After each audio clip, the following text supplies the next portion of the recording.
this is Bronwyn Lawson from Evertrue Business Solutions, and I have a bit of a personal message today. I've been thinking about all of the people dear to me that are going through difficult times, or have done in the past. Family members and friends and clients, and even myself, personal and professional. The challenge of facing an uncertain future can be a huge source of stress at times. And not the good stress either. You can get good stress that motivates you to get stuff done, like having a strict deadline. But then there's the bad stress that makes you physically ill, like just not knowing what will happen tomorrow or if you'll be able to survive it.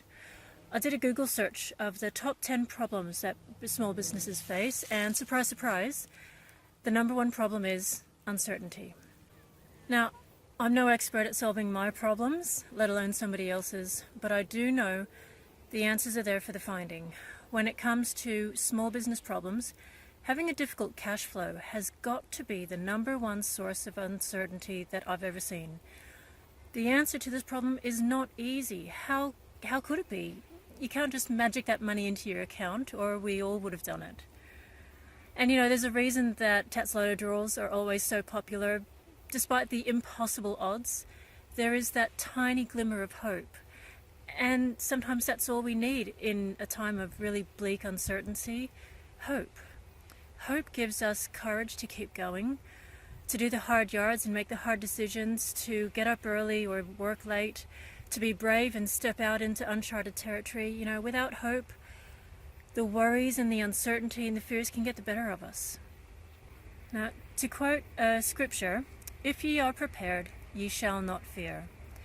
And that same principle has been the motto of the Boy Scouts for over 100 years. Be prepared. It's obvious, but it's so hard to put it into practice, and even harder to take it on board when you're caught out and not prepared, and the problem is here and now, and we're up the creek without a paddle. Words like that are no help at all. 2 years ago, we had a disastrous bushfire here in Waroona and Yarloop in Western Australia. We have a little acreage where we're building our house, and we were extremely blessed to escape with no damage to our block at all. Now, if I can just turn this around, this little block here over the corner, that caught fire, and there was a spot fire there, and it was really frightening, really, really frightening. But we were safe, thanks to the helicopter that came and water bombed the spot fire. Thank goodness we're okay. But almost 200 properties were not so lucky. When the crisis was over, my husband set about building a firefighting unit on a trailer. He was buying the pump, and someone at the shop thought he'd be really clever, and he said, "Oh, you're about a month too late for that." And my husband replied, "Or 11 months early." We have already overcome so many problems in our lives, in our families, in our businesses, and we'd be pretty foolish to think that there won't be another problem just around the corner. So perhaps we can take some courage from that fact and remember what we have overcome so far, and believe that we can keep it going just a little bit longer. And if we're not in the middle of a crisis right now, could we start to prepare for the next disaster? We know that there will be setbacks, so the time to act is now.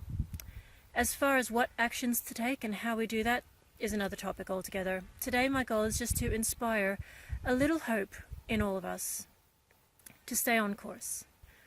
Regretting the past is useless. We can't do anything about it. So carpe diem, seize the day. Do something today to make today better than yesterday. Each little step forward is a victory. And it doesn't matter where your starting point is. You can only go up or down, and how close you are to the top or bottom that's irrelevant.